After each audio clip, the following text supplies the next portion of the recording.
The time has come for me to move out of my downtown apartment, and I thought I would do an empty apartment tour because I've lived in 3 different places in downtown Toronto and I've never done an apartment tour. So why not now? Come on in.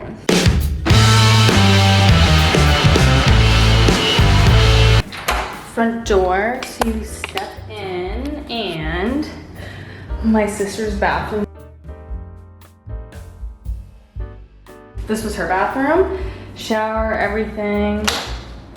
Then we go down the hall and we got our first coat closet. I don't know why I'm saying first. This is where we had all of our shoes, and then you keep walking, so you turn the corner. God, I've never done one of these, can you tell? You turn this bright corner, and we have our in-unit laundry, which honestly, like, I love having an in-unit laundry. I don't think I'll ever do an apartment building that doesn't have an in-unit, or at least on the premise. So this is where we had our IKEA shelving. It's a nice little area here. Now it has my suitcase and stuff for the, oh yeah, WD-40. If I have pictures, I'll put them in because I think that'll give more context to how we live. This is my sister's bedroom, or it was. Fun fact, neither of the bedrooms actually have lights. These I think are just for, I don't know, vibes, I guess. But yeah, there was no lighting in any of these apartments. This overlooks, funny enough, TMU and kind of our shared space. But yeah, this was her room. She had her bed propped up this way, and then she had her desk.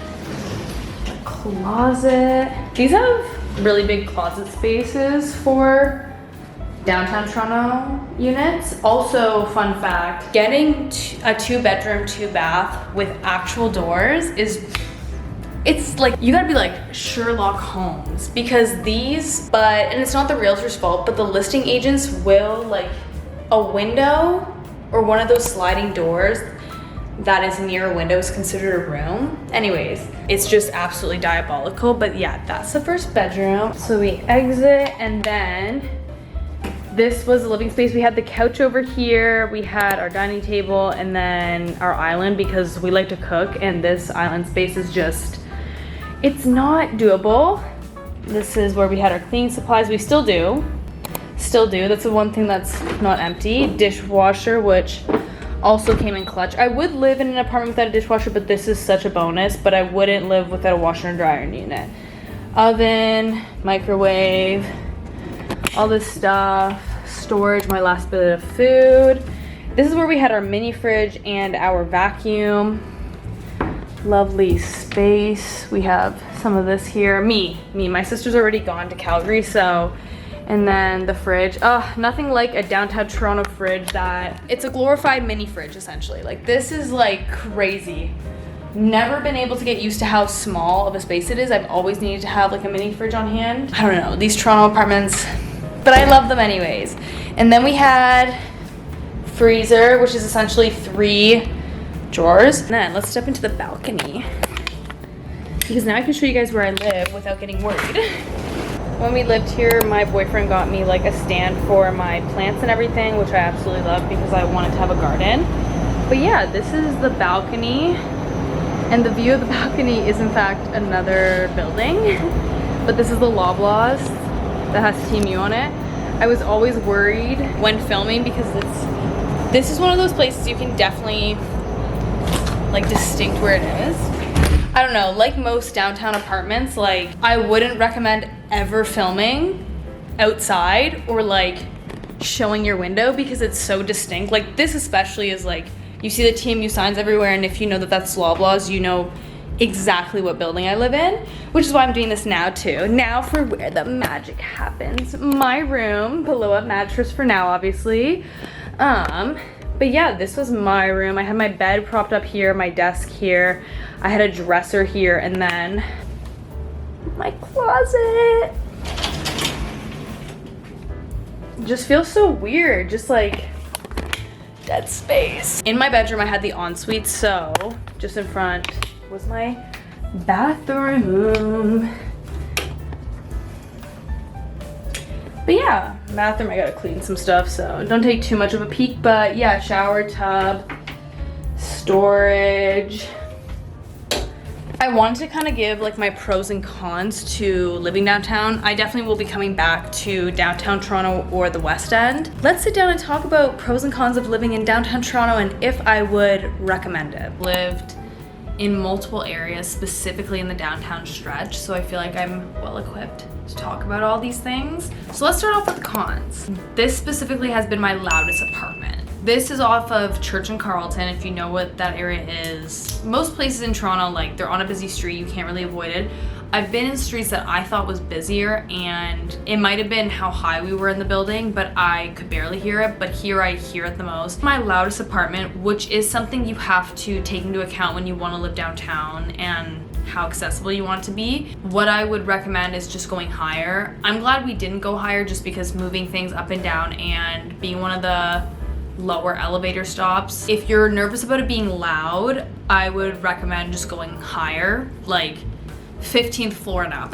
We are below the 15th floor. Another thing is, very beautiful apartment. It's not rent controlled. Mind you, had very good luck. Our landlords did not raise the rent, which I was very grateful for, but I've had friends in the past where the rent raised nearly $400 each.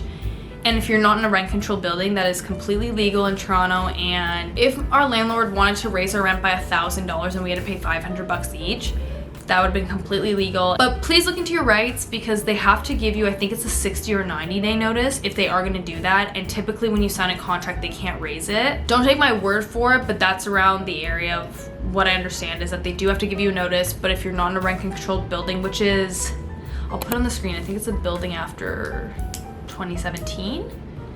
After a certain time it was built, it is not rent controlled. Another thing, the utilities are, including Wi-Fi and like heating, AC, all that stuff, and water, it can get expensive. My toilet was running water and I didn't know it until my utility bill came in and they were like, hey, we want to give you a warning. You're about to have a really high water bill because it looks like it's running 24/7.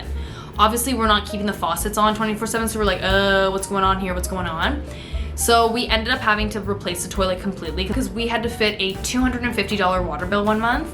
That was horrendous, and it was, that's the other thing is like a con that I have been able to avoid, knock on wood, are crappy landlords. When we came to our landlords about it, they just had their own people come in to check it out before we hired anyone. And when it came time they got inspected by someone that they hired. When I kept updating that person about what was happening, they were like, oh, you need a completely new toilet. And our landlords replaced that like easily. Does that always happen? No. While I was waiting for the toilet to be replaced or to be looked at, I had to shut off the water all the time. Mind you, I'm not no plumber, so I didn't know what I was doing, and I was always so nervous that I was gonna make something worse. But they were like, oh, just turn off the water. But obviously, like, I would have to turn off the water after every usage. Like, the water was not running in that toilet, and it was a nightmare. It's a brand new toilet for the new tenants. Living in downtown Toronto, you obviously have to pay rent on top of your utilities and Wi-Fi. Sometimes you can find buildings that have utilities and Wi-Fi included. Those are typically older buildings, so they don't have perks like a gym, maybe a washer and dryer unit. You know, there's a lot of things to think about. Living in downtown, especially where we lived, it was expensive. I wouldn't personally change it, but there was a point in time when I was working a job that was making less income, and I really felt the stress of those months. I really felt the stress of rent, and that kind of killed my joy of living here for a few months. Lots of things to think about. Definitely if you're wanting to move here, you get approved and it's great, I would really recommend having a few months savings, as you should with anything, like a rainy day. It can really ruin your time when you're stressing, pinching pennies, and you live in one of the greatest cities, in my opinion, in the world, where you just have so much at your disposal with restaurants, the nightlife scene, all this stuff, and you can't fully enjoy it because you're just spending money on rent. But let's go to the pros. You live in downtown Toronto. Biggest pro of it all, you live in downtown Toronto. Once again, in my opinion, one of the greatest cities to live in. I love Toronto so much. I love the lighting. I know that's so random, but like it really was like that condo lighting. We have a corner unit, which isn't something you always get, obviously. I personally love a corner unit. Usually there's more room. With that, sometimes there's extra room, but it's like wasted space. It's like where we put our mini fridge, we used it, but that also seems like a really big waste of space because what can you fit in there if not like a second cabinet? Funny enough, when I was first living downtown Toronto, I actually watched Best Dressed Ashley's videos.